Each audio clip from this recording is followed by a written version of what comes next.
Hi. Hi, I'm Isabella, and this is what I want to read this summer. Um, I'll start off with what I'm reading right now, currently. The first thing that I'm reading this because the movie's on HBO Max now, and I didn't see it in the theaters. Also, I don't think I was going to pay for that movie. But is Wuthering Heights by Emily Bronte. Um, yeah, I love being the person that says while watching it with other people, actually, in the book, yeah, it's annoying and it's funny, but don't worry, I do it quietly, not to be super, super annoying. But, yeah, I haven't read like a older classic in a while, so I thought it was interesting though, because when I got this at a bookstore like 4 years ago, but I thought it was interesting when I like read the back. I thought it was like when I didn't know anything about it, that was like a love story, but literally the back shows never has the word love in it. It has the words desires, violence, transgression, unsettling power,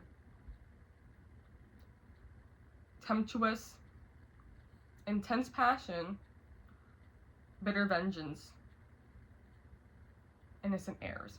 So, yeah, it's pretty good right now. I am reading this and half audiobooking this because the character George, who's like lives in the Wuthering Heights right now, his like accent is so thick that reading it is kind of like hard. And I could get through it, but it is just nice also to hear it. Also, the audiobook is free on YouTube. It's like in the open domain. I think it's because the book is so old. And also, I was surprised that when like I think it's common for like older books that they're not super expensive. This was $8. A Penguin Classic at $8. I think I got this from the Harvard bookstore at the time. But yeah, I think the cover is really nice. I think this is my thickest book of the summer. But I'm ready done with volume 1. On to volume 2 soon.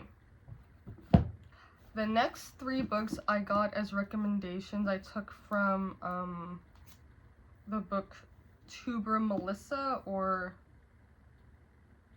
I forgot. I know her Instagram is the Post Office Girl, but some of the recommendations that I thought were most interesting that she said were these 3, and the first one is Dandelion Wine by Ray Bradbury. I've read Fahrenheit 451. I watched it. It's good. But this one's about, it's kind of like a it says it's a deeply personal work, so I think it's also based off his childhood, but we follow a 12-year-old Douglas Spalding in Greentown, Illinois, and I already read the first chapter, and I thought it was really, like, just him waking up earlier than everyone else and being excited for summer and trying to get everyone else pumped up, and him looking out at the town and being like, okay, this is gonna be it. I thought it was really nice, and also I really like waking up early before everyone else. But yeah, it's actually a young adult, which I didn't know that. I'm interested to read this. Also, it's very square. The next one as a recommendation from her is Shirley Jackson's The Sundial. This book is very well loved. It basically follows this family that they've been told that there's an imminent apocalypse and they're going to survive, and they kind of get to choose who's going to survive with them at their house. I like apocalyptic books. I kind of like how eerie they make me feel, so maybe this is going to be like a dusk, bedtime-ish one for me. I read literally like 4 pages, but I think it's just a me thing, but same thing with Wuthering Heights. I need a character map, and especially when it's like biggish cast and like families and like people have the same last name, it's like I just need to know who is who to who, because the mom character is obviously going to be called something different from her daughter than her sister, and then there's also like in-laws and stuff, I think. So yeah, I don't, based on the cover, I think I can kind of tell what time this takes place in, and like based on like what they were calling each other, but I'm interested in when the sundial shows up, because I think sundials are pretty cool. Very, very old way, like one of the first ways of telling time, I believe, or like keeping track of it. So I think that's cool. The last one that is a recommendation from her, I took one from one of her videos, is The Wall by Marlon Hochschaffer. And just straight off the bat, this book feels so awesome to hold. Like, it's such a good size for my hands, and it's like, as a stiffness, I'm pretty sure there's like a specific tape that libraries use, or like something like to cover this, I think. If I like this book and I find it secondhand somewhere, or if I find a nice copy of it for cheap, I will be buying it, because I do just like how it looks. But it's about this woman who she goes to like her sister-in-law or her cousin's like kind of family house somewhere, I think like Austrian, in the Austrian mountains, and she's middle-aged. Oh, she ends up at the house at the day of, and the rest of the family and grandfather, I think, they go into town. They don't come back that night. She wakes up, she's alone with the dog. She sees a man outside sipping tea and he's not moving, and the dog has run up to her with like a bloody mouth, and she comes to realize that there's been an invisible wall built around the house and a bit of the land that she's on. I already read up to page 39. I'm on page 39 right now, and I'm kind of like, all the information that she's given so far, it's like moving pretty quickly, but I'm surprised, I'm like curious on like what the rest of the book is gonna be about, because I don't think anything's gonna change. Well, she just found a cat, so I love cats, so I'm excited for this cat character. I'm interested what the rest of this is gonna be about. But yeah, also I made this bookmark. Literally just cardstock, marker pens, Muji black pen, and I put tape over it. If you don't have a laminator, I just use packing tape. But yeah, I need a waterproof bookmark. But yeah, no, I think this is interesting. I think I read, like, now that I think about it, I read quite a lot of books about women who are by themselves, and I don't know what that says about me. I think I know that's possible. I mean, it is. I don't know why I'm saying that, like it's not. But, oh, my phone died. What was I saying? I think, oh no, my phone ran out of storage. There it is. I think in high school you're just reading male protagonists, or women who are just going through torment, like The Crucible and Handmaid's Tale. And in a way, I also am reading about women going through things, but it's more hopeful in a way. Like, they're more self-sufficient. I also like did not read Handmaid's Tale all the way out. Like, I'll be honest, I didn't read Handmaid's Tale all the way out. Yeah, I just think this is a bit more hopeful and a bit more what I'm interested in. So I do like this cover. I don't know. I will judge. I like it. It also feels awesome to hold. This blue is nice. But yeah, I'm excited to read this. I already read so much of it, like, super quickly, so yeah. Also, these last 3 recommendations, they're all from my library, so I do think I'm gonna read these ones first. Okay, next one I have is one I'm taking from my bookshelf. I got from a second-hand bookstore for $5.95. Is Pedro Paramo by Juan Rulfo. And I think this is a book that, I don't know, I'm not the best at reading magical realism. I think it is hard for me to distinguish what is real and what's not sometimes, but I want to get into it, and it's not super, it's not super intimidating. I think there's a lot of dialogue.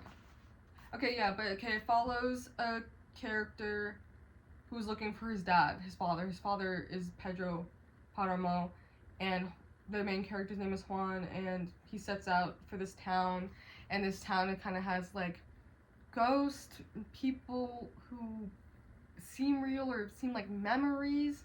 I remember I read a bit beforehand when I first got this. I think I got this recommendation from Emmy Reads a long time ago. But yeah, I think this is also like a nice thin book that's like lighter to carry around if I'm like going around in the summer and stuff, like to the beach or whatever.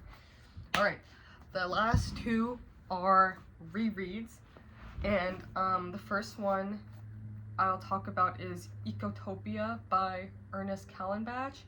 And I originally was an environmental science major. I switched to biology major, but plants, animals, nature, the earth was kind of like, it's kind of like where most of my interests lie. Oh, and also my bookmark in here is like a mixed herb packet. That's so quirky of me. But it's basically about in the future, I believe, or it's a different world where California, Oregon, Washington seceded from the union of what is the United States, and they have decided they have become an ecotopia, an eco-friendly utopia, and it's called a stable state, the perfect balance between human beings and the environment. Now, 20 years later, this isolated, mysterious nation has welcomed its first sanctioned American visitor, New York Times Post reporter Will Weston. And it follows him. The chapters start off his like diary entries, and then the second half of the chapters will be like about him experiencing or what he's writing back to the New York Times. Not the New York Times. Yeah, the New York Times. He meets this woman character who I can't remember the name of right now. Yeah, her name's not even on the back, but who kind of like acts like a manic pixie dream girl is the best way I can describe it in like today, in like now kind of terms. But basically she shows him a whole new way of living, and he's like enthralled by it, and he's learning so much, but he's also still skeptical at the same time.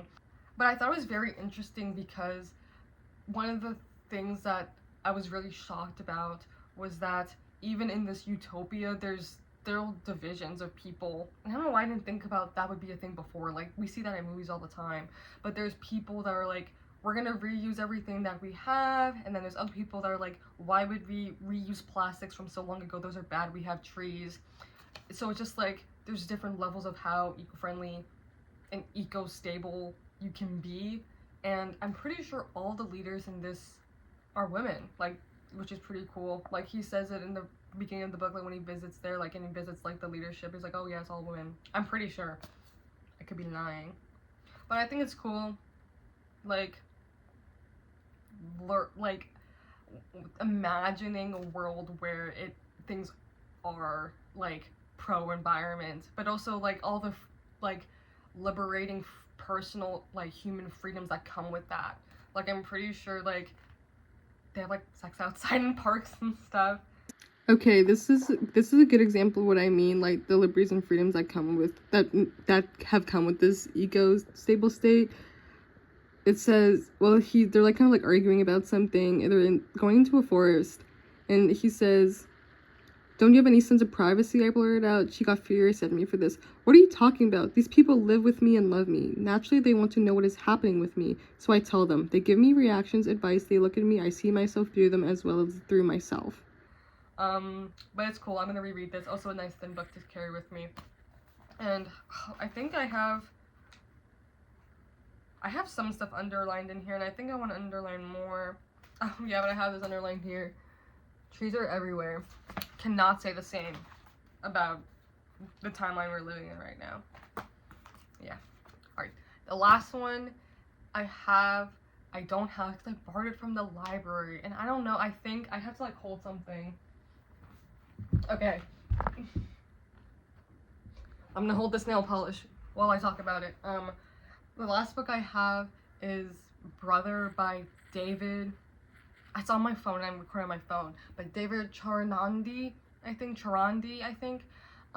But imagine you're a younger boy and you have an older brother and you live with your mother, and it's 1991, Toronto, Canada. It's summer, and basically you're an adult now though. Your brother is gone.